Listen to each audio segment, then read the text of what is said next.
So as Melissa was saying, I'll play the video and then I'll wait till the end of the video and then I'll kind of like put the and then I'll kind of give feedback after that. So we'll all watch the video together and then we'll kind of give feedback. One thing that I try to make very clear in kind of the post, and I'd like to make it very clear to all of you, this is not a roast. That is not the point of this event. I'm trying to be as constructive as possible, and I basically will give feedback in the way that we would give our own company's feedback. Sometimes that can be direct and tough, but like pitching a company and starting a company and then being able to pitch to fundraisers is a hard endeavor. And so I just want to kind of like say that up front, that everybody who's here and pitching, is doing a difficult thing and is trying to kind of learn. And so we want to be helpful with that. Okay, I'm going to play the video. Hi, everyone. Let me introduce WaxWing, AutoGPT, but for growth marketers. Businesses need to run growth experiments, but the current process is slow, inefficient, and mostly undocumented. Well, it's a complex process for humans, of course, as you can see from this mind map from Gartner. It's currently surviving on a fragmented MarTech stack with more than 10,000 MarTech tools. How our product will work? You just come in and add business data. For example, your website. Then you connect us to your existing MarTech stack, like SEMrush, Ahrefs, Notion, Jira, whatever else you are using. And then you provide us a goal. Say, I want to improve the click-through rate of my Google Ads campaign. And that's it. You sit back and relax, and you get fully documented results and insights at the end of your experiment. So we are automating the entire process from ideation, execution to documentation. As a growth marketer and entrepreneur, I know this process and I know this space. While my co-founder Samarth is an AI expert, he has seen the implementation of AI at scale during his last stint as an applied scientist at Microsoft. He is also a researcher with more than 800 citations in this field. Our pricing will look something like this, and we will be charging them based on the number of growth experiments that they want to run and some other additional features. Let's talk about the market size. We will be targeting performance marketing, which is a subset of growth, as a first vertical. Facebook alone has more than 10 million active monthly advertisers, which gives us a TAM of $12 billion just in performance marketing. Let's talk about competition. When we look at our competitors, we think about all the process management tools like Jira, Notion, and Trello. If they decide to focus on growth marketing as a discipline, then yes, they will be a direct competition. And then we also look at GPT-4 and the dream of AGI. Yes, if AGI comes true, they will be our competition. Our vision for WaxWing is that it becomes an integral part of each and every business decision within 5 to 10 years. So to bring this vision to life, we are raising $1.5 million, which will allow us to achieve $1 million in ARR based on our projections. So thank you, and I will take any questions now. All right. I encourage people to also kind of leave their feedback in the chat. I think it's always helpful. And so I'm always kind of encourage people to do that. Tarun, is that how you say your name? I see you on here. Yeah. That's okay, right. Cool. It's helpful for Tarun, I think, for the other investor or the other kind of like founder. So feel free to kind of leave it in here. Okay. Tarun, a couple of things that kind of stood out to me. The overall, the pitch is it's not too bad, right? Like Hi, everyone. I think it kind of like generally kind of like works. There's a couple places that I think will make it kind of like stronger. I'm not familiar with AutoGPT, and so I didn't know what that meant. And so part of me was like, I was kind of just like lost at the beginning. I was like, what is AutoGPT, right? And I don't think you ever explained it. And so when you kind of like set up AutoGPT, I could just be dumb. Like maybe that's an obvious thing, but I didn't know what it was. And then I kept waiting for it to be defined, and then it never got defined. And I was like, wait, what is AutoGPT? And then I also ran into kind of some of the, like, I kept asking myself at different parts, like, okay, what is this? Because at one point you say you're an LLM, and I'm like, oh my God, are you competing with ChatGPT and kind of like Llama and all this kind of stuff? I was like, oh man, I think any VC who kind of like looks at a startup that is like competing with those large LLMs, I'm like, I can't see how they're going to win. I don't think that's what you are. I think you are like building on top of some of them, maybe some other kind of LLMs, but you're like applied LLMs we're using in a specific place. And so I think you want to like clean up some of your language where you're like, oh, we're a better LLM. You don't want to say you're a better LLM, right? Because you're not an LLM in that sense. And so you want to just be kind of clear about what that is. And I took a couple of notes here. I was like, you're a better LLM. How can you be better? And I kind of got fixated on that and you kind of get lost. And that's something for a lot of founders to kind of remember, is that if you say something that kind of doesn't make sense to an investor or they get fixated on it, it's not only bad because they are like fixated on a thing, it's also bad because they stop listening to all the other stuff that you kind of like say, right? Because they're kind of like thinking about that thing. And so you want to remove some of that parts here where I was like, what is the product actually? Like, what is the output of it? I think what you're doing is it sounds like you're starting with paid marketing. And I don't think you said that until the very end. You were talking about it with growth. And I was like, in my head, I was like, oh man, growth is so many things. I was like, is he doing sales? Is he like writing templates for sales? Is he doing ads? Is it like, what is it? And then I think it was like part way, like 60 or 70% of the way through, you're like, we're starting with paid marketing, I think, right? Is what you said. I would almost kind of like start up front there and give people the concrete thing you help with and then build up. So this is a thing that oftentimes founders do. They start at the high level. They're like, we're going to be the necessary tool for all growth. And then they kind of talk about it in that way. And then they kind of go from that high thing and they go down.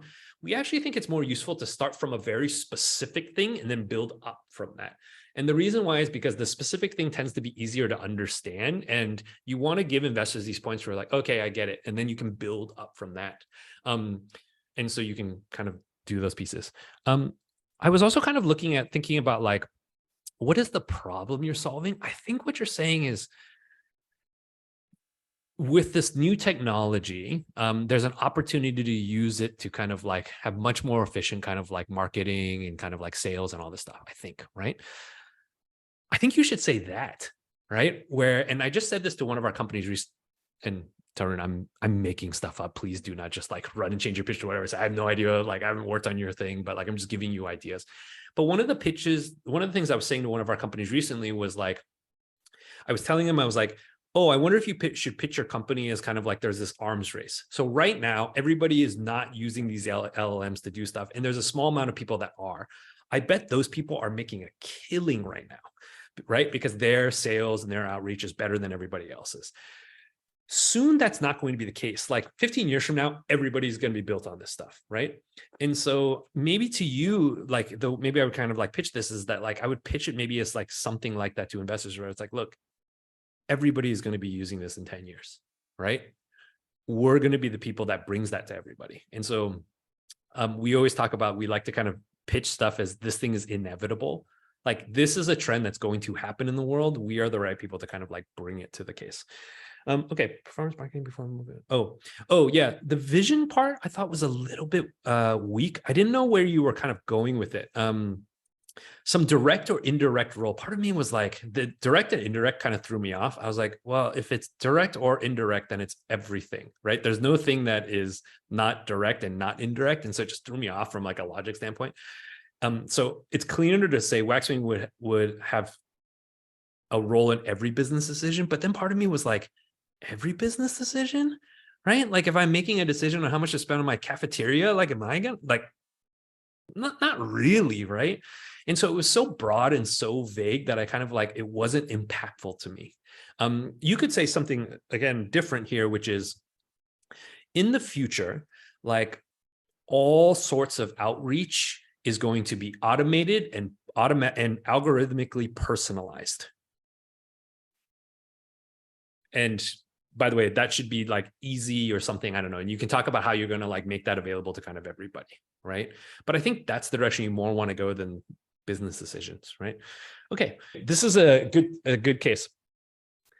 As a general rule at Iterative, we always tell our companies, you need to reach higher ARR than the amount of money you are trying to raise, right?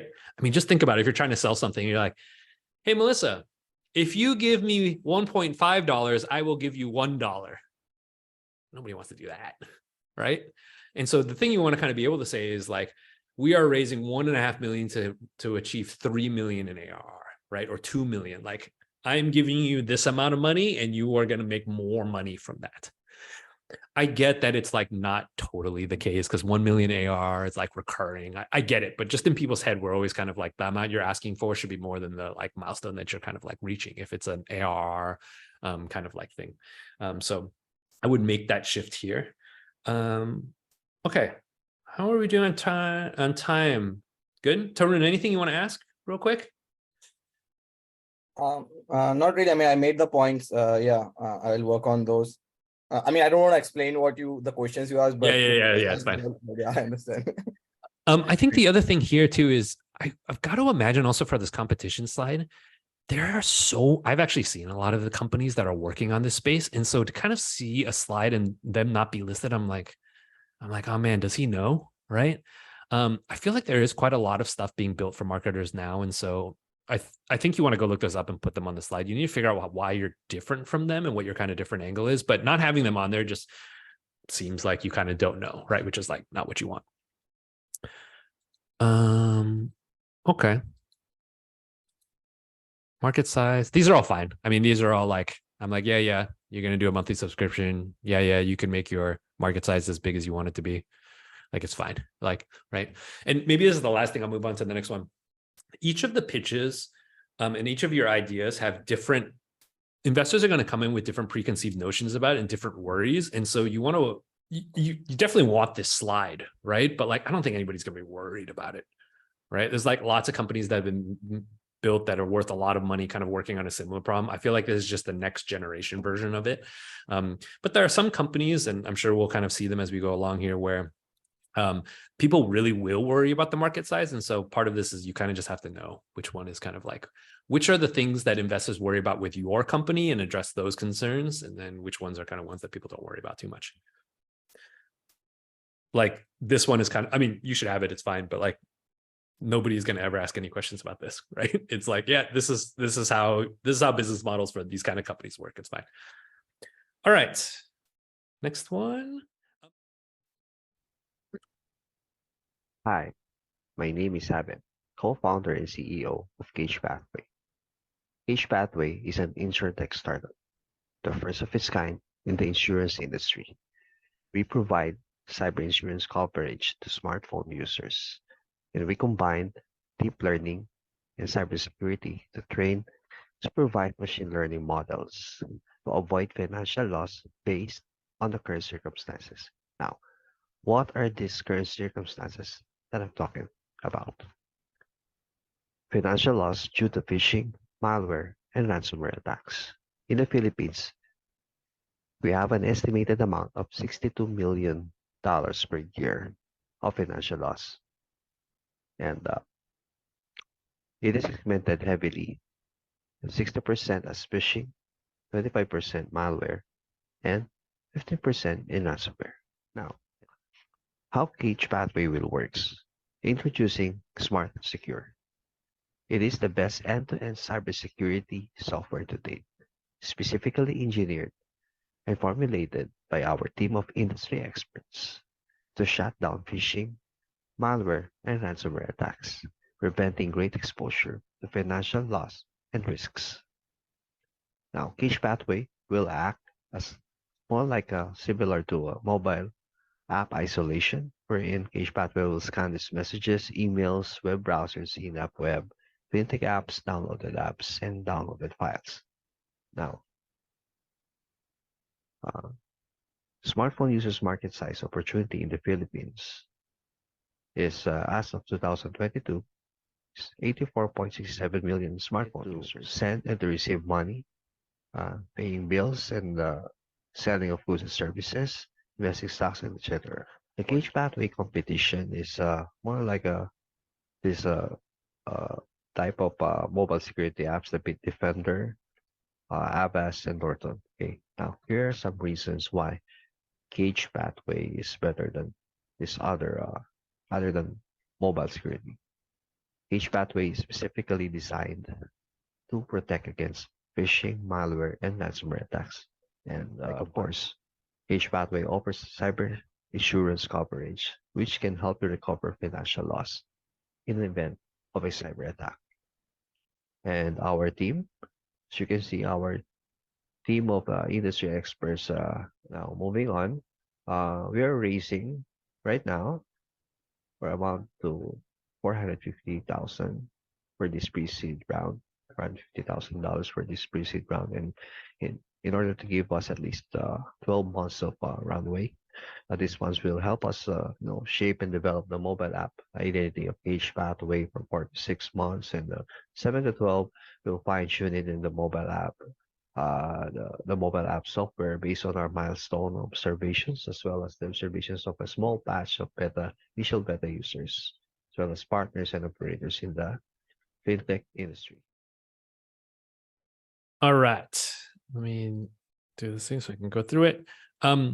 Okay, I think the first part here is, and maybe I'll kind of like share on kind of like the delivery piece here. And look, we asked you guys to like pitch these on the fly and all of that kind of stuff. So I don't expect them to be kind of like very polished and kind of like practiced. But I do think if you were, Abbott, I think is the founder here. Abbott, I think if you're going to pitch this to kind of investors and stuff, you want to practice it a bit so it's a bit smoother. And I think you talk a little bit slow. And so I think it would help if you kind of like, as you practice it, you can kind of move a little bit faster. I think as I was listening to it, I was kind of like, oh, okay, cool. Like I wanted to kind of just like move a little bit faster pace. And so I think that's just something you can practice with delivery. And again, I don't expect people to have practiced for this. By no means don't do that, right? But have it just so you kind of like have that feedback. When I was looking at this, I was kind of like, I didn't know what CagePathway was yet. I was like, okay, it makes smartphones made safe. I was like, okay, is that a software company that is like parental controls? And then we got you covered. I was like, is that insurance? I'm like, which one is it? And I like wasn't totally sure. And I'm like, okay, cool. Let's like listen to the pitch and kind of like find out. Let's see. This totally makes sense. I think everybody kind of like buys this. It's like, yeah, malware, phishing, all of that kind of stuff. It's a big deal. Like, I think nobody will like bat an eye about this. That is kind of like all the case. I totally didn't understand this at all. It totally lost me. I was like, what am I looking at? What am I looking at? Like, what is the actual like product here? And again, we ask you guys to kind of do this. And so I don't expect kind of like really kind of like polished stuff. And so Abbott, this might be like, you guys kind of recently started working on this. And so you took a screenshot of the like whiteboard that you guys, totally fine, right? In a real pitch, you obviously want to make this into kind of like a slide and you want to clean it up. But more than that, I was just like, I don't know what you're trying to say with this. And like what the point is you're trying to kind of get across. I'm looking at it again, I'm like trying to parse it. I'm like, okay, there's phishing and malware on the left. And then I guess CagePathway is on the phone and is scanning stuff. Okay, so that's like, are you an antivirus software for the phone? And then I kind of started asking questions around, I'm like, can phones have antivirus softwares? Like if you don't own the phone, like, I mean, Apple, like for an iPhone, I don't think you can like do that. So anyway, I just started asking lots of questions. I was like, what is this slide kind of trying to like tell me about this? And I just didn't really get it. And it wasn't clear, like, maybe another thing to think about here is ransomware and malware have been around for a long time. It's been around since like the beginning of computing, basically. But specifically for phones have been around for a long time too. So part of me is like, okay, if you were going to build a solution to this, why haven't other people built solutions to it? Is a question that I've kind of like had. Like, this space hasn't changed drastically. There's not a new problem. So I'm just like, what is it? Okay, I don't think you need to make a case on how many people have smartphones. Like everybody has smartphones, it's fine. I don't actually think that's your market size though. I think, again, I actually don't know if you're an insurance company or a kind of antivirus software, but if you are an antivirus software company, then I think the case that it would make for market size is, this is the market size for antivirus software on desktop computers. And smartphones is a way bigger opportunity. You can map it over, right? It's like, oh, I don't know. For every desktop computer, it's worth $10 to antivirus software. There's 10x more smartphones than desktop computers. So I don't know, whatever. Like you can make that case. If it is insurance, then I think you want to do something around insurance. And like, what is the like what do you think the market size for insurance is? And I don't know, maybe you proxy that for, I do think people buy insurance against cybersecurity. So I think that's an existing thing. So are you eating into that market, or do you grow that market? Again, depending on which way you kind of like phrase this. But I don't think you need to show how many kind of like smartphones there are. Like everybody has smartphones. It's huge. I think you don't got to do that part. Okay. So this is actually a good, example of this. So when you are doing a competition slide, you want to be able to communicate your thesis for why the product is better. And a thesis to me is not like statements. So on this competition slide, Abbott, I feel like there's a lot of statements. It's specifically designed to protect against phishing. And I'm like, are the other guys not? Like, are they not doing that? And what makes you kind of do that? And what does specifically designed to protect against phishing kind of like practically mean? Like, is there some decision about your product that works differently for other ones because you have specifically designed for it, rather than kind of just saying specifically designed? Combines deep learning and cybersecurity to train supervised model. To me, anytime I kind of see, and I know somebody added this in the chat, anytime I see all these buzzwords, my eyes completely glaze over. And they glaze over not because I'm not technical. I actually am technical. Our first company was a machine learning company. It just doesn't mean anything. It just is like, okay, cool. We like use these things. And I'm like, okay, cool. But like, what practically does that mean? Like, imagine me trying to pitch and be like, we use MySQL and Python. And you're like, that's nice. Like, why is MySQL and Python kind of like better? Like, what does that allow you to do that? Like, I don't know, Ruby on Rails doesn't allow you to do or something, right? Like, so rather than kind of stating things, you want to be able to say what it is. Offer cyber insurance coverage, which can help you recover financial losses. I think this is just a statement of what you do, right? So again, it's not kind of like a different competition side. So I think this is like very common. Oftentimes we'll see competition sites where people are just like stating stuff like better designs, built from the ground up, industry experts. And it's not very effective in convincing people of things. You want to be able to tell what the like output tangible difference of all of these things are. And good competition slides basically amount to something like, if there's a lot of competitors in space, everybody thinks winning this market is about A. We actually think it's about B and everybody else is wrong. Here's why we think B is the right answer. And again, you could be wrong about B, but to an investor standpoint, I'm kind of like, okay, cool. They're taking a clear kind of like bet here. I'm going to try to decide whether I think it's B. But by the way, if they are correct and it is B, then like they're going to win. And at least I understand what the bet I'm trying to kind of like make is. And so you want to be able to have those like competition pieces here. And okay, just to illustrate this point, Uber came out first in the United States, and Uber, when they first came out, were originally just black cars. And it was basically because it was just Travis and a bunch of his startup friends wanted to use it, and they had a lot of money, so they could just do black cars. And then we all thought it was basically over because we're like, oh yeah, Uber is pretty ubiquitous. And then Lyft came out, and Lyft basically said, rather than black cars, let's just make it so anybody with a car can drive for Lyft. Right? And that was their differentiation. That was their entire differentiation. And they ended up being right. So right that Uber now copied them. And now basically every ride hailing service in the world is set up the way that Lyft does. And now look, Lyft didn't ever become as big as Uber because I think Uber immediately copied it when they realized what it was. But that was their differentiation. And so like, that's something you want to be able to kind of say, right? Okay. Let me go past this part. You went through here super fast. Okay, here's a pet peeve of mine, and I think I'll kind of share this with people. I hate the like number of years in a thing because it's not that impressive. Like if you do a job, if you are in a job, literally, it doesn't matter how good you are in the job, you were in that job for X amount of time, right? If you just like think about it.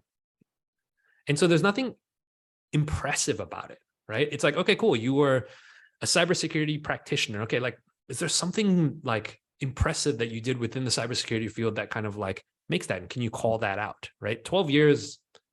Okay, cool. Like that just means you were kind of like doing that for 12 years, right? That's like me pitching myself as like, oh, I'm Hsu Ken. I've done startups for 18 years. I mean, it's true, but like, right? Like, I mean, the way that I pitch myself instead is kind of like, okay, I started 2 companies. The first one was acquired by eBay. It's like, okay, what are yes, you've been doing this for a amount of time. What is the impressive thing with that time? Okay, sorry, let me get to this last Hi, part of we're here. raising right now. Okay, similar things here. And maybe I'll kind of make this point for people. Investors don't care about like, they're not investing in you to give you runway. Right? Like to me, I'm not like, oh, I don't want to give somebody $450,000 so that they have 12 months of runway. That's what I think about it when I was a founder. But as an investor, I'm like, I want to give somebody $450,000 so that they can like reach some milestone or grow to some amount or something like that. I don't want to just like give them runway, right? And so again, you want to phrase this as like, I'm raising 450,000 to get to $1 million in ARR or whatever. Similarly, I think this use of funds is too granular. Like, we don't need to know about laptops and business registration and that kind of stuff, right? Frankly, I actually don't really. Other investors might be different than this, but I think I don't actually care about how the money is spent. To me, I'm kind of like, I'm giving you this much money. What milestone are you going to hit? Your job is to figure out how to kind of make that happen. I maybe want to know kind of the milestones leading up to that. So it's like, okay, you're getting to $1 million in ARR. You're at 100,000 now. What are you doing to get to like 250? What are you doing to get to like 500? And then what are you doing to get to like $1 million? I don't know, whatever, right? But I don't actually need to know. I don't need to know how much you're spending on like marketing. I don't need to know you're spending money on laptops. It's too granular. Okay, I'll go move on to the next one. Again, Abed, feel free to email me. Okay. Oh, Hsu Ken, hi. while you're My setting up name the is Abed. next one, Yeah. we have a question in the Yeah. chat that's pretty generic and I wanted to Yeah. cover right now. So should all founders be part of the pitch or should just one founder represent? One founder. Yeah, we always say one founder just because I think the like transition tends to be awkward. And actually, to be honest, when Brian and I were working on our companies, we always had one founder do all the fundraising. And not for any other reason than the other founders got to go make sure that the business is still kind of growing quickly. And so we didn't want 2 people in it. And so we tried to kind of like silo it off as much as possible. So yeah, we always had one. Okay, we'll save the other questions for later. Yep. All right. Oh, this one's not a video. So this is a slide. Yeah, this is a. All right. So for these ones, I'm going to just go through this. I'm not going to read them. I'm not going to pitch them, but I'm going to go through the slides and just like comment on them as we go along. So rather than kind of going through all of them. Okay. Gamifying. Actually, this is actually what happens when we get applications is we get something like this and I kind of like do this. So you guys are just seeing what actually happens. Gamifying user experience with dynamic NFTs. Okay. Increase bottom line revenue. There's a little bit of a disconnect between, I was like, okay, gamify user experience with dynamic NFTs, and then we're like D2C brands. And I was like, gamify user experiences of D2C brands? And I'm like a little bit kind of like, I'm just a little stuck on that. Increase bottom line revenue, okay. No code dynamic NFT tool for brands to create digital experiences. Okay.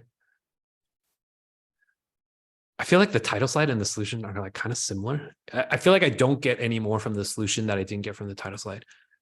No code dynamic NFT tool for brands to create digital experiences. I think it's just a bit vague. Like, what does that actually mean? Okay, and why dynamic NFTs? Change based on owner's actions. Okay. Yeah, I get that. Sorry, I just think Pokemon. How it works, original NFT, purchase products. Okay. Huh, that's interesting. Does it happen through a smart contract then? And it populates it? Must be. Okay. Okay, so I feel like at this case, I kind of get what the dynamic NFT is, but it's, I guess, 2 pieces. One is that like, it's not obvious to me why this, like, people would really like want that. So it's like, okay, cool. I get an NFT, I buy some products, like it changes my NFT. Part of me is like, are you saying, you can't be saying that you're like, TAM is $1 million a year. That's really low. Okay. I think I'm just misunderstanding that though. NFT brand rules for brands. Yeah. Okay. Okay. Okay.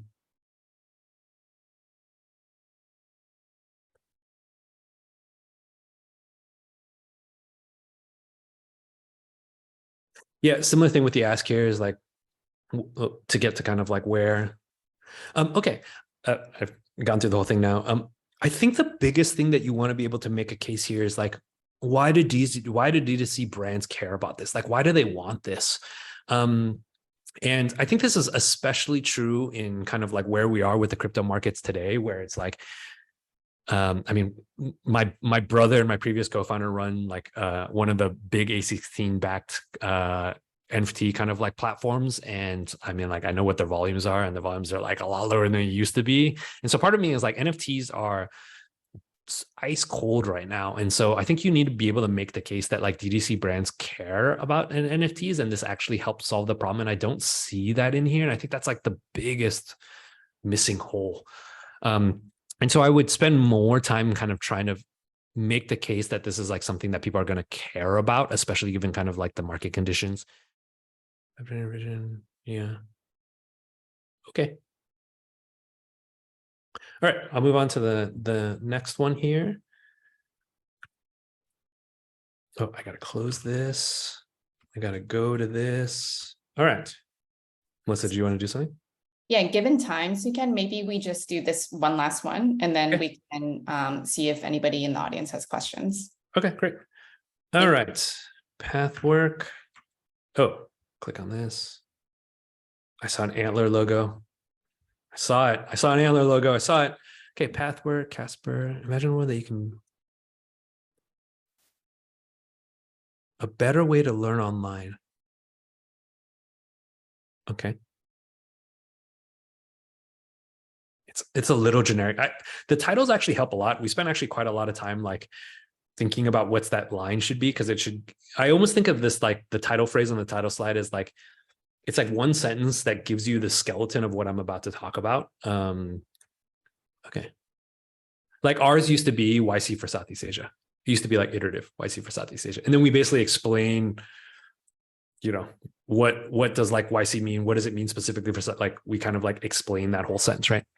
Imagine a world that you can only build by learning. You can only build by learning.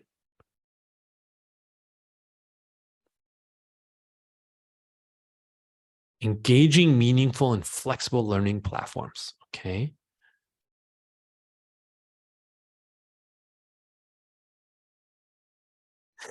I don't think this has really kind of like nailed the problem yet. It's like, imagine a world that's built by learning, studying. Learning is fun, but studying is not. But it doesn't talk about like what learners are looking for. Like, why are the current things not engaging? Why are they not meaningful? Why are they not flexible? I think this is just like, again, it's like making a statement, which is they're looking for these things, but there's like no supporting evidence that like that's necessarily kind of like the case. Even the metrics that you have on the side here are like, I mean, tangentially, I guess you could make the argument, but like not obvious. Okay. And since the problem hasn't kind of been set up, then the solution is a bit weaker. Skill development platform where users in an experience where learning is okay. And you're just mapping these. No, you're not.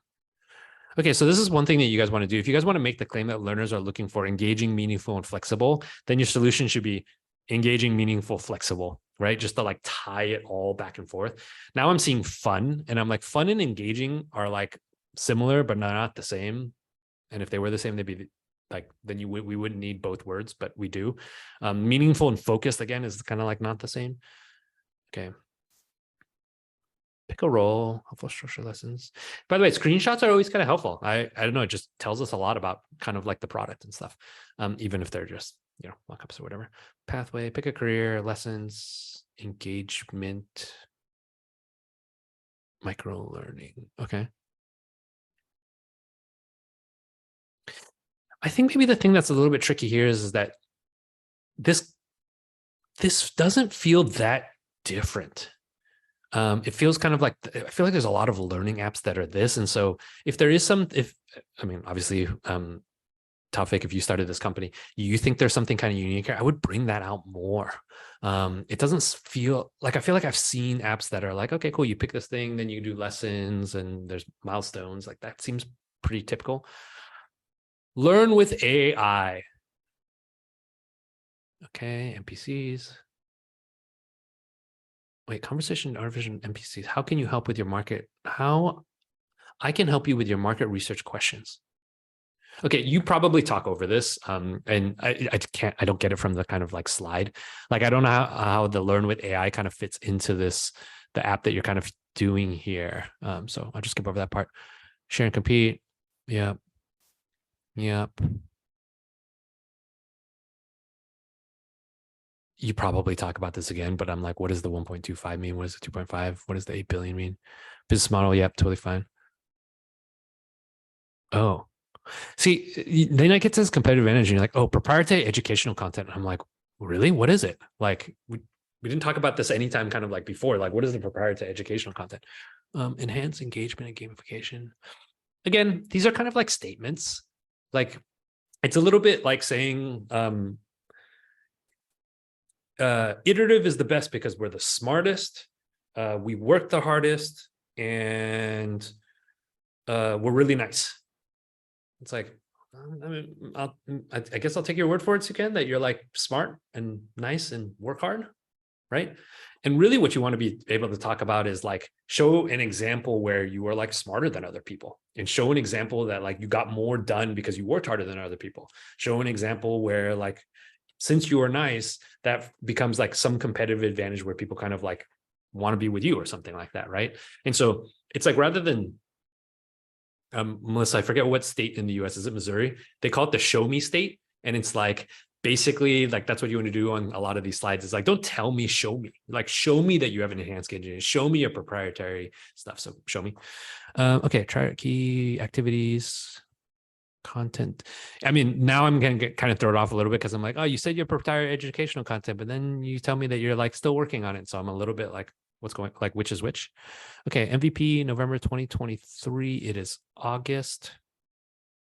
Okay. I feel like you could go faster, but that's a different conversation. Okay. Okay, so maybe the primary thing here is two things. One is I think you got to accentuate your differentiation more. Like, what is different about this? It feels a lot like a kind of typical learning app. And so what is really different about this? Like, if you're going to bet the entire company, what is the thing you would bet on? Are you betting it on, we have proprietary content? That's the thing. Like the entire company is built on proprietary content. Is it that you have there's some new research about learning that has just come out and you are building an app around that? Like, what is the thing? And then the second thing is, show me, right? Don't just tell me, show me. So I think those are the two pieces. P like Missouri. Okay, I'm sure it's a nice place. Okay, maybe we'll stop there. I'll take some questions from people. Yeah, thank you, Hsu Ken. Yeah. I hope this was helpful to the founders who submitted, but also to founders who are on the call, folks who are on the call who are just curious about startups. I think, Hsu Ken, thanks for sharing the feedback. I think you did a great job of applying it specifically, but also sharing some lessons that can apply to anybody who's working on a pitch. We do have a couple of questions. Some of them are generic, and then some are more specific from founders who you gave feedback on. So let me address the generic ones first. So one question is, I heard from other founders that usual pitches with VCs are conversational and last up to 30 minutes. Sorry, say that again? Oh, that the usual pitches with VCs are conversational and last up to 30 minutes. Yes. Oh, yeah. Yes, I think that's true. I mean, if they go well, they're going to be like an hour long. I've been in VC meetings that are supposed to be 30 minutes and took 2 hours, right? You want to get to conversational. That's like actually the goal of the pitch, is that you want to get to the conversation. And I think Melissa's heard me say this a lot. Your pitch is not a book report. It's not be like, oh my God, okay, let me just like say as much as I can about my startup and let me explain every last detail of it. That's not the goal here. And the reason why it's not the goal is that I think you want to get them excited about, so they're going to engage with you on it. And if you can get to a conversation, it's always better, right? It's way more interactive. They can learn more this way and that kind of stuff. And so that's how you want to get. Appendix is not a bad idea. We used to do this all the time.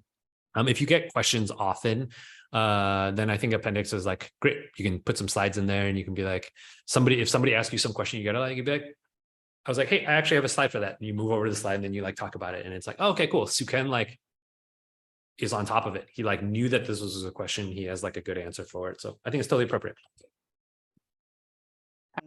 On to the next question from James. We just started a pre-seed round to close by the end of September.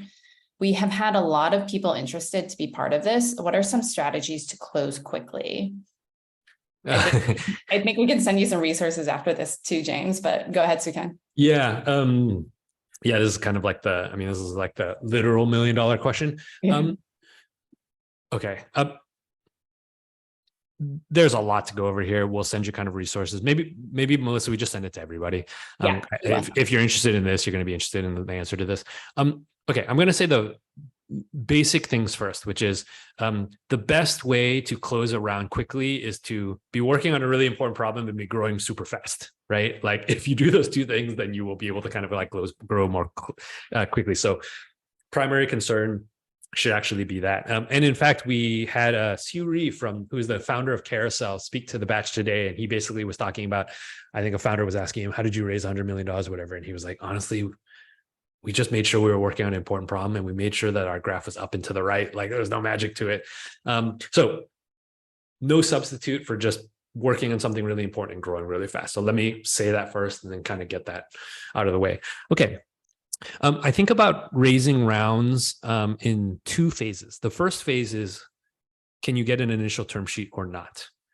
Then the second phase is once you've gotten a first term sheet, then the game completely changes. So the first game that you are going to play is you got to do whatever it takes to get the first term sheet, because until you get the first term sheet, you basically don't have any options. And so your entire goal is to give yourself options, which is create a first term sheet. One of the ways to get a first term sheet, and again, we're going to send, I did talks on this, so we'll send this out. You want to pack your investor meetings as tightly as possible. And so you want to talk to as many investors in the shortest amount of time possible. And you're basically trying to create kind of like collisions. So if Melissa is interested in kind of investing, and then I talk to Tarun after that, I can use Melissa's interest to like talk to Tarun about it, right? So if I talk to Tarun and I'm like, Tarun's like, oh yeah, we're kind of interested. What are you looking at timeline? I'd be like, okay, well, we're looking to close at the end of September, but we're getting a lot of early interest from investors. I'm already doing like a partner call with a few funds. And that's basically signaling to you like, hey, other people are moving, you should move, right? And so you want to use a lot of this kind of like soft kind of like updates. And so if you pack them tightly together and any one kind of like advances, you can use that to kind of like put pressure on some of the other ones.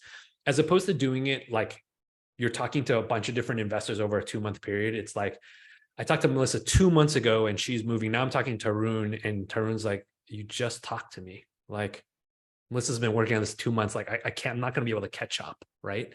And then even kind of like worse than that too. It's like, I talked to Melissa before and Tarun is kind of interested. Then I like go back to Melissa and Melissa's like, oh, I totally forgot about you. We talked two months ago. Right. So you want to have all of the interest at the same time as tightly packed as possible. So that's the kind of the first step. Once you get the first term sheet, it's kind of running downhill from there. You kind of go to the other investors and you say, hey, we have a first term sheet. It's really good. Okay, do the thing that I'm going to tell all of you to do, the thing, which is kind of not really true, not really true, but you're going to say it's true. If like, let's say Tarun, you're just on my screen. I'm just going to use the example. Tarun gets a term sheet. He has talked to Melissa, me, and June, right? Tarun gets a term sheet from Melissa. He should send me an email and be like, hey, Hsu Ken, I want to keep you updated. I just got a term sheet from a VC. It's pretty good. It's like pretty interesting or whatever. But I really like you, Hsu Ken. I would love to have you in the round. Like, is there anything I can do to kind of like help you get over the line and kind of like come into the round? I really like you. We had a really good first conversation. You kind of butter them up. And then Tarun goes to June and be like, June, just to keep you in the loop, I have a term sheet. It's like pretty interesting, but I really like you, June. I really like you, June. We had a really good conversation. You like the same type of coffee as me. I would really like to have you in the round. Is there anything I can kind of do? And you basically do that to literally every investor, right? And again, the thing about investors is they are people. And as people, they make decisions not purely kind of like rationally. And so a lot of times the thing we talk about is you want to drive FOMO in them, and they want to feel like they're getting a deal, right? Like I want to feel like I'm the only person Tarun says that to. And we got into the deal because, and let me play this out. If I am Hsu Ken and Tarun says that to me, and then the thing I think is like, oh, we're getting this like special in, and we have this special edge because Tarun likes me, right? Other people can't get in, but I can get in, and it makes me feel special. Now, Tarun doesn't give a shit. He's just like, give me term sheets, right? And so thank you. I'm glad you like me. By the way, good job. Whether you do like me or don't like me, it doesn't matter. Tell me that you like me. But you want to use that to kind of put pressure on people, right? And so again, you're trying to build this FOMO. You're trying to kind of build this pressure on people. And so, and by the way, we got this tip from Moses from Zendit. He was talking to the batch too. And he literally was like, I literally told every VC they were my favorite. And he's like, I don't like any of them, but I told all of them they were my favorite. And so you just kind of like say some of these things, and it's okay. Like, look, I don't think of it as disingenuous. I don't think about any of that. We're all playing a game, right? Look, VCs have their own games that they play too. If I think Tarun is not going to get a term sheet from anybody else, I will just sweat him out. Okay, sorry. I don't think this is a good thing. We don't do this, but a move that an investor could do is, if I don't think Tarun's getting another term sheet, I just sweat him out, right? Every month is another month of burn for Tarun, and he's going to get more desperate, and he's going to lower his valuation so I can get in. All is fair in kind of like business and stuff, right? So I think a lot of the things that we want to do is we want to arm in founders with their own moves, right? So you can kind of like combat back. But we do this a lot. A lot of investors, kind of founders do this. Yeah, we'll definitely share more resources to share all that and more after this. Let's do one more question, Hsu Ken, and then we can wrap it up. So from Julian, do you have any recommendations on how to display competitive advantage? Would a 4x4 table be a good way? And he also shared that he is a Series A startup, in case that is relevant for your answer. Yeah, I think the way that I typically, okay, maybe I'll start with the things that I don't like that are common. I hate feature list. There's some people who just like give me a giant feature list and they're like, look at all the check marks that we have that the other people don't have. Nobody wins markets because they have more features than other people. Like, it's never true. And so it's a little bit of a yellow flag to me, because then I'm like, oh, does this founder think they're going to win just because they have more features than other people? Like, I don't think that's ever true. Now they might, and they might be right, but I'm not investing behind that, right?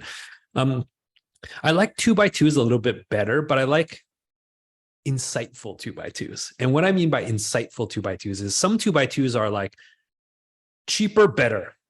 And it's like the top right quadrant is the best and it's the cheapest. And that's where we are. And I'm like, all right. Like, again, you're just kind of making a statement that you are cheaper and better, right? Like, that doesn't mean anything to me. The real thing that the good competitive advantage 2x2s tend to be like accesses that are non-obvious and specific to that space. And then you make an argument that these are like the accesses that matter, right? So like, I'm just going to make up this example. Apple and Microsoft back in the day, they had a very clear delineation in philosophy. And here's what it was. Apple believed that hardware and software should be integrated, should be the same. So Apple wanted to build control of the software and they wanted to build control of the hardware. To this day, I'm using an Apple computer right now, and it's Apple hardware, Apple software. Microsoft did not believe that was the case. Microsoft wanted to only build software, and they said we can just use other people's hardware. And that was like a very clear delineation that between Apple and Microsoft. And Apple said, if we do both, we can have a better user experience. And Microsoft's strategy was basically like, let's not do both, so then anybody can build computers and hardware and we don't have to worry about that problem and we can kind of go it. Now, what's really interesting that happened playing out is all through the 90s and 2000s, it looked like Microsoft had a better strategy. Windows PCs were like far more popular. And look, actually, even to this day, I feel like the majority of Windows PCs are still kind of like by volume. but Apple is the more valuable company now, right? And that's actually because of the iPhone and that kind of stuff. But since they did hardware and software, I think they had a better ability to, when the phone came out and that became the new platform to compete on, Apple was better set up to do it because they've always done hardware and software. Do you guys remember the Windows Phone? Right? And again, this played out again. It's funny, Microsoft basically just lost to Google, but Google took the software only, other people make hardware, right? That's what an Android phone is. It's Google's Android and other people's hardware. So again, this played out. And so an interesting, insightful 2x2 to me is something like that, where it's like, if I can imagine Apple's 2x2 and they're like hardware, software integrated, hardware, software not integrated. And they're like, we think the best user experience is the hardware and software being integrated. And we think that's ultimately going to win the market. You can disagree with us. And if you do, don't invest in us. But that is the thing. That's actually really insightful, right? Like we can have a really good debate about that. Now, if your 2x2 is just like cheapest and best, we're not having a debate. Like I'm not going to, yeah, obviously if you're the cheapest and you're the best, you're going to win. That's not like a debate, but like the question is like, how do you become both the cheapest and the best? That's the debate. So if you can give me a 2x2 that shows me how you can do something to be cheapest and the best, then great. But cheapest and best don't mean anything, right? Same with like well-designed or like, I don't know, something like those kind of other things. They're just generic. So hopefully that's helpful in a 2x2, 4x4. Yeah, it is. Thank you so much, Hsu Ken. Okay, great. Really helpful. All right. Thank you, everybody. We are going to close it off here. Again, really appreciate everybody who submitted their pitch. We know that it can feel very vulnerable and scary. So appreciate you sharing with us. Hope the feedback was helpful to not just the ones whose pitches we reviewed, but to everybody. We'll follow up with resources with some of the key takeaways that Hsu Ken shared. And Hsu Ken, were you going to say something? Yeah, you're going to be mad at me because Melissa's always trying to watch out for my time. How many decks did we get? We got in recordings. There were probably like double the amount that we went through. Maybe. Okay. I mean, I think since people kind of like did some of the work, can you send them all to me and then just the email addresses, and then I'll do my best to give feedback to people. Like, look, people wanted feedback. You know, we didn't get to time on everybody, but I would love to kind of be able to help out in some way. So I'll time box it, Melissa, but like, can you send me everything? And then I'll try to give everybody feedback. Awesome. I was going to ask you about that after Hsu Ken, but appreciate you volunteering because I think that would be a really great gesture for everybody who shared their pitches with us. All right, we will wrap it up here. Thank you all. I hope you enjoyed it and see you at the next event. Thank you. Bye, everybody.